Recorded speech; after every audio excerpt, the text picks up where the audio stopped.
Craig, we tasted one of your wines this morning with some skin. We are going to taste the version without the skin right now. And I think we're talking about go a little bit more deep diving into you working with that freshness and trying to find that both in the viticulture, your winemaking, and as well maybe talking about something we didn't really touch this morning with the patrimony of vines and which type of vines you have in South Africa, your vineyard, the old vines, and how that can also maybe play something, because we don't really think about that when we think about South Africa. Yeah, sure. No, I'll start with the vines, and if I get lost, just kick me. Yeah, so I mean, I've got basically at the end of this month I'll have 5.5 hectares on my own property. The wines that you tasted from me today, I don't own. I rent those vineyards. It's all planted on, if this is what you're getting at, the rootstock Richter 99. Our soil is very dry, sandy, like I said, but it's actually interesting discussion last night with some of the growers. We were talking about obviously the heat and the stress on the vines. One thing we're doing in South Africa, and actually it was done 80 years ago, quite close to where my farm is now on the mountain. The guys have planted very wide, big spacing. So the vines, you can basically, actually very similar in America. I know that Tegan would have spoken more on that, but we plant, so the vine density is maybe, I've got it's about 2,000 vines a hectare, so it's not a lot, and some of them are even 1,800, but I'm finding the balance. I'm still working on that, but that's something that's actually, I think, has helped the vines to cope. So you get quite a big vine, a big root system, and helps the vine balance to get the balanced wine with pH. It doesn't stress too much, and then your acids just fall out the roof. Because I mean, look, I was inspired by you guys in this region. I love the typical Loire Chenin, dry mineral straight for me in that style. So that's what I try to. That's what I have in my mind when I'm making these wines. And acidity is key. And 2021 vintage you've got in front of you was exactly it was a great vintage for us. We had it was very difficult to really mess it up, and it was, of course, it's hot. It's always hot where we live, but I work with a lot of lees to keep the wine rich and just fatten it out a bit. I do full mallow. I use a combination of old wood as well, just to also just flesh it out a bit. The wine does need time. Definitely needs a bit of time, but it's already opening up since we last tasted. When I tasted an hour ago. Yeah, but in terms of also just sitting here, and I feel the temperature in the forest is obviously a lot lower, and it's also something we're trying to do with our cover crops. We're rolling them a lot more. We're not disking our soils as much, so the soil stays a bit cooler, and I think that's definitely having positive impacts. Everything slowly, there's no silver bullet to anything. You have to. I work on the approach. I like sports. I play sports that see ball, hit ball. And I have the same approach to everything in life. You take what's in front of you and you run with it. And the same with farming, same with weather. You're going to be dealt. Life's harder. It's not, in South Africa, there's stark realities in front of us, and the weather is one thing, but there's other issues as well. But the heat is something that we have to just manage, and through planting densities, and what I just spoke about cover crops as well helps. Because you don't irrigate. Yeah, no, these are all, it's all dryland. These were planted, they were registered in 1972, so 50 years old, but that was when they were registered, so they could be older. But the age is one thing, but it's more for me, I'm looking for this vineyard. I've been fortunate enough to be working with since the beginning, 2009, for this wine, my first dry style Chenin, and it's come a long way. But I've actually been fortunate enough to stumble across this vineyard. It was Tom Libber. He's a producer from Main Matassa. He used to work in South Africa, and actually I helped his mother, who owned a property back in the day, and in return for pruning and stuff, I got grapes, and that's how it came about. But I've now taken, there's 2 new owners of the property, and I work with them to get the grapes. But looking back on it, I'm very fortunate that it's just a good terroir. You know, I try to manage my acidities and to manage the heat. I do pick in stages. I think it's just smart.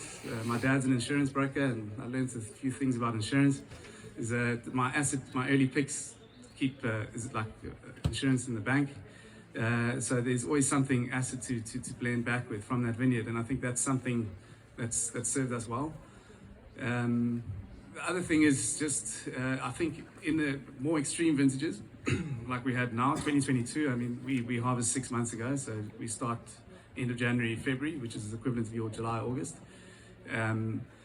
We had the perfect growing season. It was nice and cool. We had lots of rain, low disease pressure. But then we knew it was going to come, and then you had the heat. We had a heat wave, which is normal, and the vines were shocked. Obviously, we had sunburn, and then the acids just, we had very high malics at that stage, so that all the tartaric acid just fell out, and you're left with high malics, and you do mallow. So you had to be. I was fortunate that I had been making wine for a while, so I'd already picked quite a bit in advance for that.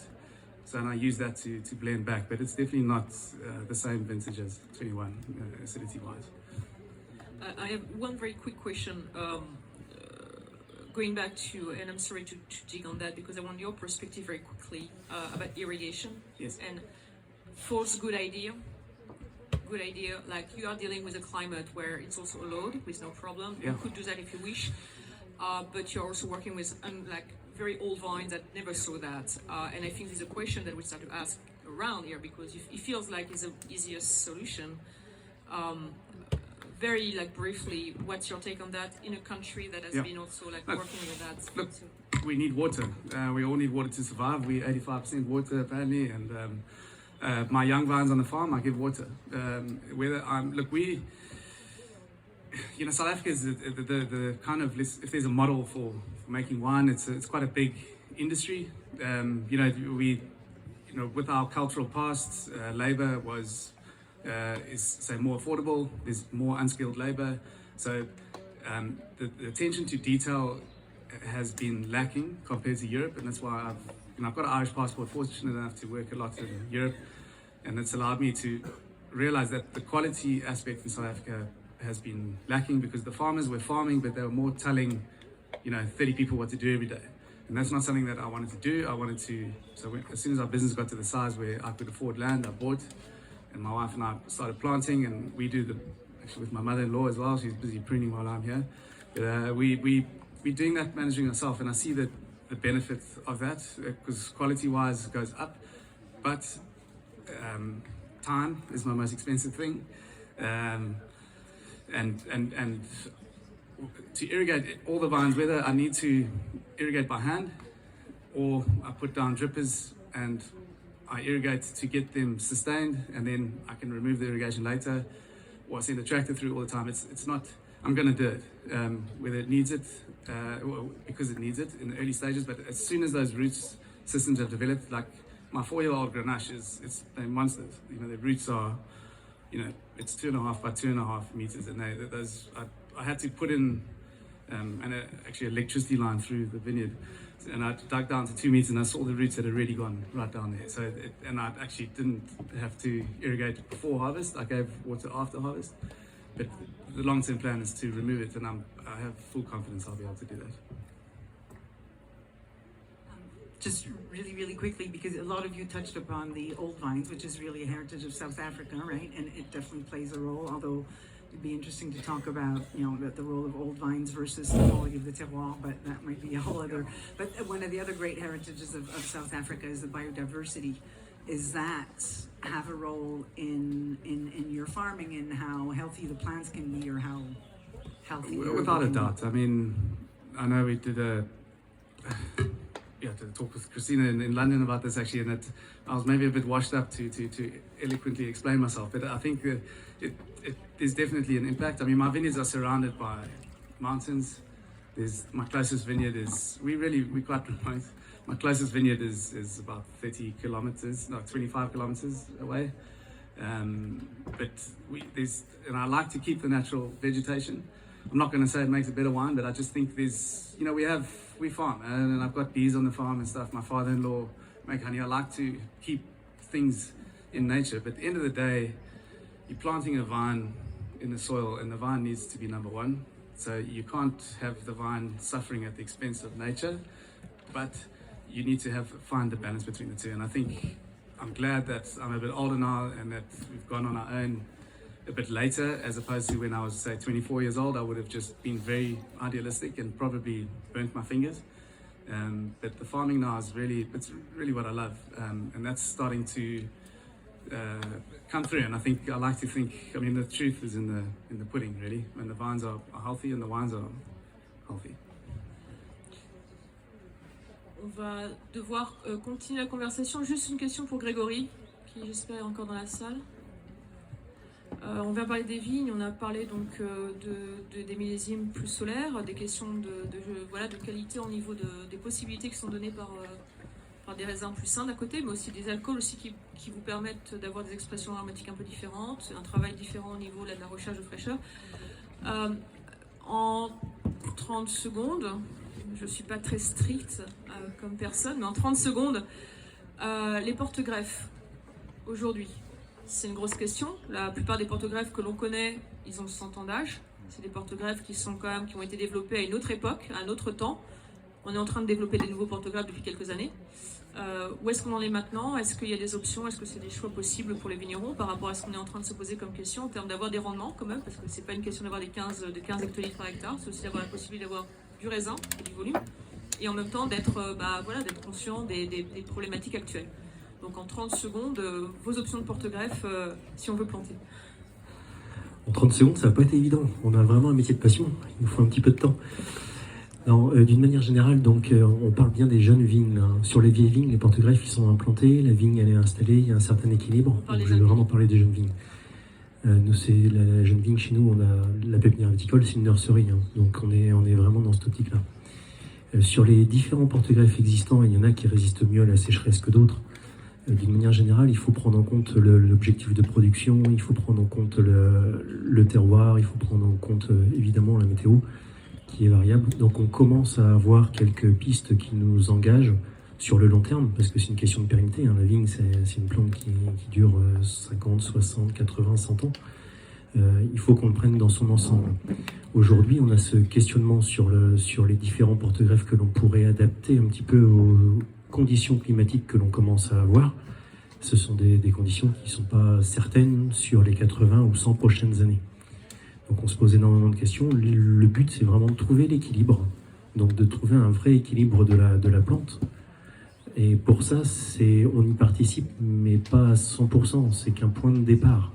Le vrai travail est le travail du vigneron qu'il fait derrière pour trouver cet équilibre. On va dire que peu importe les porte-greffes, il faut à peu près 7 à 10 ans pour faire 70% du système racinaire. Donc il est évident que les premières années sont primordiales. Sur vraiment les caractéristiques fondamentales des porte-greffes, effectivement, sur les résistances à la sécheresse, sur les objectifs de production, on part de plus en plus vers des porte-greffes qui s'implantent d'une manière générale avec des systèmes racinaires, des racines plus grosses, qui vont plonger beaucoup plus. Mais ce n'est pas une vérité, c'est l'incidence de ce que l'on pense aujourd'hui en ayant été dans l'autre sens il y a quelques années. Sur la recherche des porte-greffes, tous les porte-greffes ont été créés par l'homme, d'une manière générale, on va dire, par les premiers. Les derniers porte-greffes, je crois que le Fercal et le Gravesac dont on a parlé tout à l'heure, le Gravesac c'est dans les années 1980, il me semble. Donc c'est pas si vieux que ça. Et comment ? 60 alors ? Ouais, on est quand il y a même le Fercal qui est plus jeune que 80 ou 60, on a le très peu Gravesac de nouveaux porte-greffes comparé à plein de choses, c'est-à-dire qu'on est quand même sur 80% des porte-greffes qu'on utilise qui ont un certain temps de réflexion qui ont été faits dans un autre... Non, tout à fait. Mais c'est une plante pérenne, donc on est forcément sur du long terme, donc les essais se font sur des porte-greffes plus récents. Le dernier qui est apparu, et c'était pas du tout en lien avec la problématique du jour, mais c'était le Nemadex concernant le Conway, et on voit que c'est pas une grande réussite. Il nous faut du temps, il nous faut du recul, on est sur une plante pérenne. Voilà. Donc effectivement, on conseille de plus en plus d'aller vers des porte-greffes à grosses racines. Je vais vous citer le Paulsel, le Rupes Risulot, des porte-greffes qu'on utilise de plus en plus. Est-ce qu'on est dans la vérité? Je suis pas convaincu. Le but, c'est d'avoir un maximum de diversité sur un vignoble et pas nécessairement d'avoir des choix très définis et très linéaires.